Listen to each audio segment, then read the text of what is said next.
자, 리얼드노믹스 23화 시작하도록 하겠습니다. 한 주간의 경제 이슈를 돌아보는 리얼드노믹스입니다. 자, 오늘은 좀 즐겁게 가보죠. 어김없이 월요일에 찾아왔습니다. 네, 2014년 5월 28일 수요일 기사입니다. 박근혜 정부 2기 부처 칸막이 없앤다. 그러니까 대통령 밑에 총리가 있고 총리 밑에 부총리가 있는데 예. 부총리를 하나 더 만드는 거죠. 그쵸? 그러니까 그 기존에 경제부총리가 있었고 이번에 새로 사회부총리라고 불리는 교육, 사회, 문화를 총괄하는 그런 부총리를 만든다. 이런 내용이었습니다.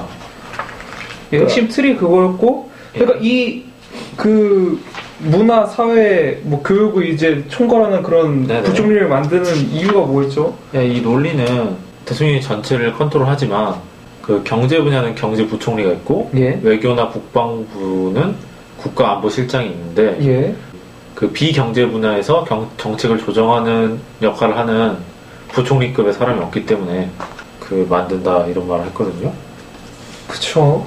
그러니까 지금 이 박 대통령의 생각은 이제 네. 비경제 분야에서도 이제 하나의 컨트롤 타워의 네, 그렇죠. 그 수장을 만들고 싶다는 거죠. 네. 그런적으로는. 근데 사실상 지금 아직까지 그냥 아웃라인만 잡고 있는 거지 이거에 대한 그 명확한 네. 이 총리가 네. 어느 부서에 네. 속해 있고 그 다음에 어떤 일을 할 것인가에 대해서 사실상 아직 명확하게 나타낸 거는 없다는 거죠. 네. 이 결정에 대해서 부정적인 의견도 있고 긍정적인 의견도 있는데 예. 부정적으로는 이제 책임을 분산시키기 위한 그런 책략이 아닌가? 그런 얘기가 나오고 있고. 그렇죠. 그러니까 어떤 비경제 분야에서 부총리라는 하나의 층을 하나 쌓는 거죠. 그 다음에 긍정적인 측면으로는 그 비경제 분야에서 이해관계가 충돌할 때 이 예. 부총리가 좋은 역할을 할 수 있을 것이다. 예를 들어서 그러니까 하나의 구심점 역할을 해서 이제 네. 의견 통합이나 네네. 의견 조율을 이제 잘 할 수 있을 것이다. 그렇게 얘기를 하고 있지만 그래서 어쨌든 정부 조직을 대대적으로 개각을 하겠다는 얘기였어요. 그렇죠. 이제 해양경찰청이 해체가 됐죠. 예. 해체가 됐고 이름만 바꿔서 그대로 남는다 이런 얘기가 있는데 예.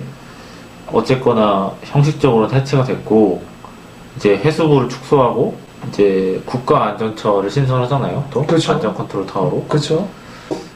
조직이 바뀐다 해도 아직까지는 그냥 기존에 있는 그런 부들을 좀 쓸모없는 부들을 좀 축소를 시키고 이런 부처 칸막이를 없애고 통합하고 관리자를 세우는 이런 작업이 잘 이어졌으면 좋겠습니다.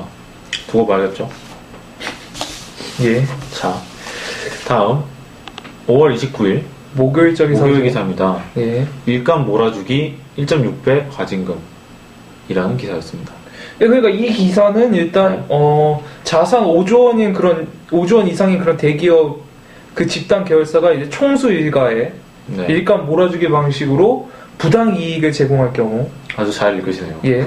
이제 위반 금액의 최고 1.6배가 되는 그 과징금을 부과하겠다는 건데 쉽게 얘기하면 그겁니다. 그냥 같은 회사끼리 그냥 일감을 주고 그다음에 거기에 대해서 발생하는 이익을 먹는다. 그렇게 생각하면 되겠죠.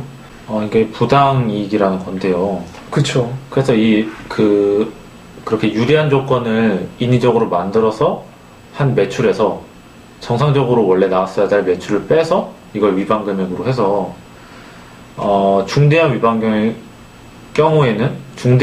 경우에는 최대 80%까지 물리는 거죠.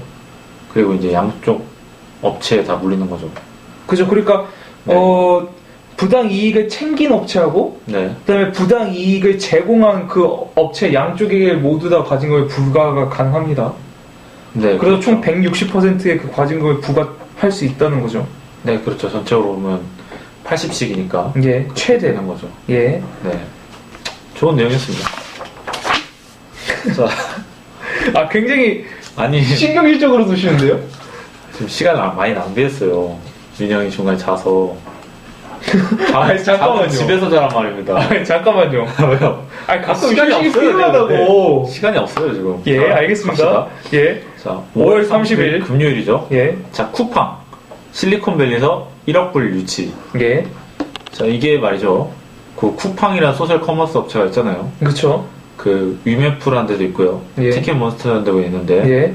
소셜 커머스라는 거는 그 공동구매죠. 인터넷을 통한 그쵸.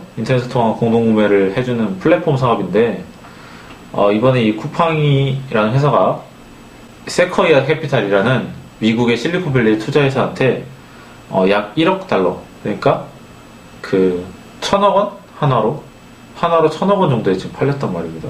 아니죠. 팔린 게 아니라 투자를 받은 네, 거죠. 투자를 받았죠. 그렇죠. 이래서 잠을 네. 자야 되는 겁니다. 그래서 그 쿠팡의 기업 가치를 지금 약 10억 달러 정도로 보고 있답니다. 예. 그러니까 우리나라 돈으로 1조 200억 원 정도에 상당하는, 그래서 한국의 이커머스 시장의 성장성을 상당히 높게 평가하고 있더라고요. 평가를 해서 그 세커이어 캐피털이 이 정도 투자를 한 거죠. 1억 달러 정도를 그렇죠. 쿠팡에 투자를 한 거고. 그렇죠. 사실 뭐 지금 쿠팡은 뭐 2010년에 이제 설립된 이래로 이제 4년 동안 진짜 쑥쑥 커왔죠. 사실. 네네. 지금 이 세커이어 캐피탈이 네. 쿠팡에 투자한 게 왜 의미가 있느냐를 네. 따져보면, 일단 이 세커이어 캐피탈은 이제 그 역사적으로 봤을 때 뭐 애플이나 구글, 그다음에 유튜브, 그다음에 페이스북 외에도 뭐 여러 가지 회사들이 있지만 그 사업 초창기 때 투자를 했단 말입니다.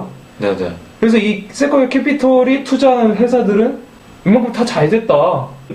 군소 벤처 기업들도 따라서 투자한다는 경향이 있다는 거죠. 그러니까 독보적인 위상을 가지고 있다는 얘기입니다. 이 세커이어 캐피탈이라는 네, 유명한 회사가. 투자회사라는 얘기였죠. 예. 그래서 그만큼 유의미하다라고 네. 보고 있습니다. 자, 스마트폰을 통한 구매 비중이 70%를 넘는다고 하죠. 예. 최근에. 그런 만큼 많은 기대가 되는 기업입니다. 아니 근데 좀 마무리를 좀 이게 마무리를 하세요, 그럼. 설마 대학 중퇴자를 또 찾아갈 건가요? 역시 대학은 중퇴해야 된다고. 아니 그거는 아니죠. 찬양한 건 네. 우영이잖아요. 아니죠. 넘어갑시다. 아니잖아, 넘어갔잖아요. 자, 쿠팡. 아 이게 좋은 기업이죠? 아니 이렇게 마무리를 그렇게 지으면 안 된다고요. 알겠습니다. 자, 시간이 없어요, 지금. 똑같은 멘트네. 알겠습니다. 네.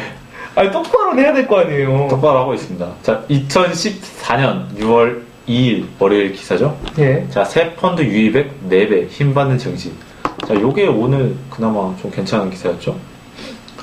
자, 지금 그 주식형 펀드라는 게 있어요. 그러니까 펀드인데 그 돈을 이제 주식에 많이 투자하는 펀드인 거죠. 그러니까 2012년도에 6천억 정도의 규모였던 펀드가 지금 올해 돼서 2년이 지나서 2조까지 엄청나게 많은 돈이 유입되고 있는데요. 그 1월에서 5월만 치면은 이제 동기간 대비 작년 대비 4배 가량 되는. 예, 그쵸.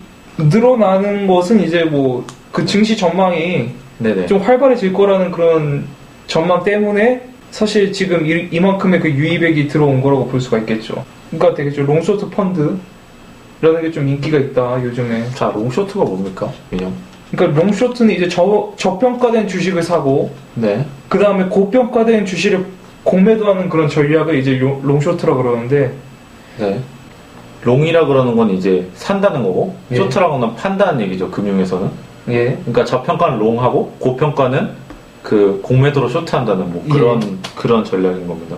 저평가된 주식, 예. 그러니까 오를 것 같은 주식, 예. 평가가 덜 됐으니까요. 예. 사는 겁니다. 예. 그러니까 공매도는 주식으로 사서 주식으로 갚는 거죠. 그게 공매도죠. 그러니까 고평가된 주식이 있지 않습니까? 예. 이 말은 떨어질 거란 소리예요. 그쵸. 그러니까 예를 들어서 삼성이 고평가됐다. 예. 그러면 삼성을 공매도한다는 소리는 예. 주식을 빌려요. 10주를 예를 들어서. 예. 주식을 빌렸기 때문에 주식을 10주 빌려서 뭐 팔아서 한 1,000만 원을 벌었다고 해요. 그 다음에 떨어집니다. 삼성전자가. 예. 그러면 그 1,000만 원으로 뭐 800만 원만 들여가지고 다시 10주를 사요. 예. 그래서 주식으로 갚는 거예요. 이게 공매도라고 합니다. 그래서 위에서 먹고 밑에서 먹는 거죠. 아, 그렇군요. 그럼 진작에 설명을 그렇게 해주시지. 아니, 그래서 지금 롱쇼트가 지금 인기를 끌고 있고, 그 다음에 그 펀드 환매자들이 많이 나타나고 있단 말이에요. 그쵸. 자, 그럼 펀드 환매란 무엇인가? 환매라는 건 판 걸 다시 산다는 거잖아요. 그러니까 얘가 떨어질 것 같으니까 팔았는데, 환매를 한다는 건 오를 것 같다는 거거든요. 그쵸. 크게 뭐 3가지 꼭지를 짚자면, 국내 주식 지역 펀드 자금의 8, 90%가 이미 환매가 이루어졌다. 예. 그러니까 증시가 이미 그 성장세에 들어갔다는 소리고, 그 다음에 사모펀드에 돈이 많이 몰리고 있다. 사모펀드는 알다시피 기업 사냥꾼들이잖아요. 그쵸. 돈을 많이 묵직도를 가지고 다니면서 기업을 사고 팔고 하는 분들인데, 얘네들이 그 증시에 큰 힘을 발휘하는데 얘네한테 돈이 많이 모이고 있다는 것도 증시가 오를 수 있다. 그 다음에 세 번째, 외국인 매수세가 꾸준하다. 우리나라는 뭐 외국인 빼면 시체인 증시 그런 거기 때문에 외국인 증시가 이제 매수세가 꾸준하다는 건 또 하반기에 크게 이제 오를 수 있다 하면서 지금 이 기사 자체가 하반기 증시가 오를 것이라고 계속해서 이렇게 우리한테 말을 하는 그런 기사인 거죠. 그래서 지금 이런 현상을 네. 봤을 때는 네. 하반기에는 확실히 증시가 좀 활발하게 지금 증시가 좀 활발하게 오르고 있는 상승세를 보이고 있는 결과 네. 이제 하반기에는 좀 경기가 좀 좋아지지 않을까라고 예상을 하는 거죠. 많아요. 굉장히 많습니다. 굉장히 많은데 내용이 뭐 대형 헤지펀드가 1,000억 원이 넘는 게 5개에 불과했는데 작년 말만 해도 지금 현재 11개로 늘었고, 지금 개인곡의 계좌 수가 연초 대비 30에서 50% 늘어났고요. 헤지펀드가요. 예, 그리고 이제 ELS라고 이 주식 연계증권 그쵸. 이런 게 나오는데, ELS라는 건 이제 그 어떤 그 기초 자산의 가격이 그 만기 때까지 30에서 50% 이상 떨어지지만 않으면, 그러니까 어떤 주식이라는 게 그 결국 별로 그렇게 떨어지지 않을 것 같으면 예. ELS에서 돈을 먹는 거거든요. 예, 그러니까 이게 강세장에 대한 믿음이 팽배해 있다. ELS가 많이 그쵸. 풀린다는 거는 이제 예. 부유층들 뭉칫돈이 몰리고 있다 이런 얘기 예. 하고 있거든요. 그래서 하반기에는 이 국내 증시가 박스권을 뚫을 것이다. 이 박스권이라는 건 금융에서 지금 갇혀서 이제 빠져나가지 못하는 계속 반복되는 구간을 말하는데, 예, 그걸 이제 뚫을 것이라는 거죠. 하반기. 예, 네. 뭐 하실 말 없나요? 예, 없고요. 알았어요. 네, 네. 이 월요일자 두 번째 기사입니다. 네. 마지막 기사죠. 예, 반갑게도. 정부 1조 7천억 토해낸다. 네. 정부 토해내는 거 좋아하시나요? 아, 좋아하죠. 네. 정부 토해내야죠. 아, 근데 이게 안 좋다고 해요. 예, 그러니까 정부가 법 집행을 무리하게 해서 세금이라든지 과징금 부과라든지 그러니까 정부가 소송을 제기했는데 소송에서 이제 패소를 많이 한 거죠. 그죠. 패소를 많이 해서 이제 기업과 개인에게 이제 줘야 될 그 네. 금액이 네. 최소 1조 7,455억 원에 그렇죠. 이르는 것으로 나타났다. 최대 2조 원을 넘을 수도 있다. 네, 그렇죠.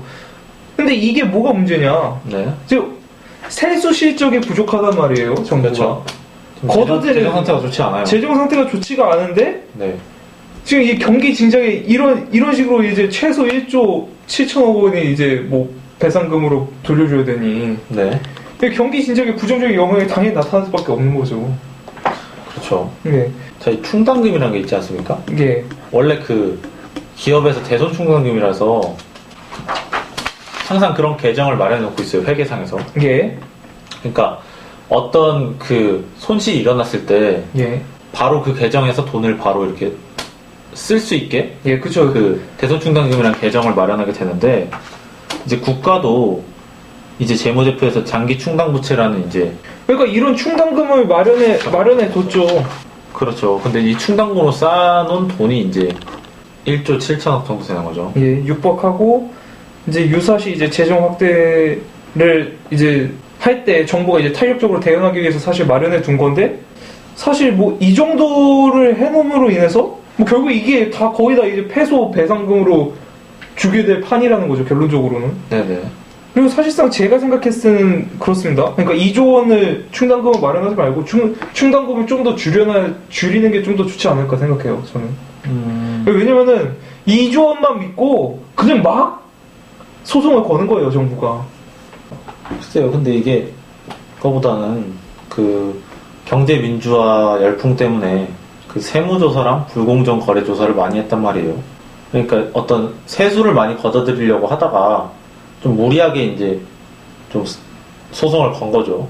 그러니까 제가 생각했을 땐 그렇습니다. 그러니까 그것도 맞는 말이지만, 네. 그러니까 이 정부가 네, 무슨 말인지 알겠습니다. 예, 정부가 그러니까 소송을 걸 때 네. 비용과 편익을 분명 따져야 된다는 거죠.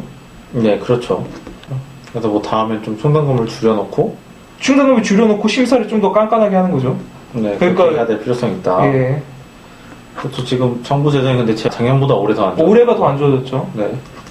그래서 따라서 이렇게 뭔가 정부에서 새나가는 돈이 많으면 안 되겠죠. 자, 결국엔 오롯이 지금 이제 뭐 우리 여기서 또 세금으로 이제 결국엔 저희가 다 물어내야 될 수도 있어요. 요즘 뭐 민간 소비가 위축되고 기업들의 투자 심리도 약해져서 또 뭐 더블 드립 치고 있죠 또. 하반기 이후에 성장 뭐 아까 전에 펀드 뭐 이런 성장할 것 같은데 그쵸. 뭐 이제 뭐 여기서 보면 또 하반기 이후 미약한 경제 국세가 다시 떨어져. Reaching for the phone 'cause I can't fight it anymore. And I